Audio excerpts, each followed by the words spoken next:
Chapter 10, Segment 2. The effects of pinna and upper body shapes are measured by tiny microphones being inserted inside the auditory canals next to the eardrums.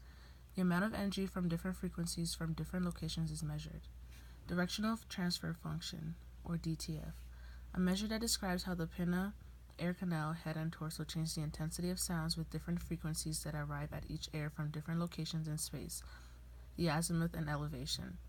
Listening to a concert live and listening to music through headphones, sounds delivered directly to the eardrums when headphones are used. In a concert, you hear different instruments coming from different sides of the room. Putting moles into the folds of the pinnae creates poor localizing sounds. We can, however, adapt to it. The ears grow bigger as we get older.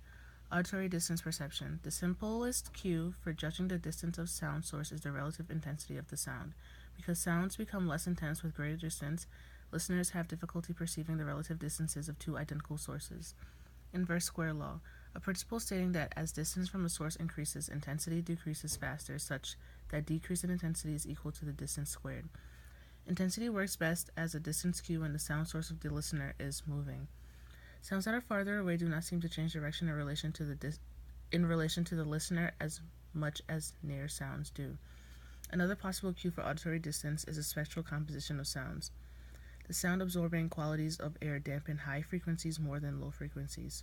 So when sound sources are far away, high frequencies decrease in energy more than lower frequencies as the sound waves travel from the source to the air. The relative amounts of direct versus reverberant energy informs the listener about distance because when a sound source is close to a listener, most of the energy reaching the air is direct, whereas reverberant energy provides a greater proportion of the total when the sound source is farther away. Complex sounds, harmonics.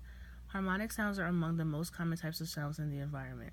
Fundamental frequency, the lowest frequency component of a complex periodic sound, is the lowest frequency on the harmonic spectrum. Listeners hear the missing fundamental, which is when the fundamental frequency is removed from a series of harmonics and only the others are presented. It is not necessary to have all the other harmonics present to hear the missing fundamental.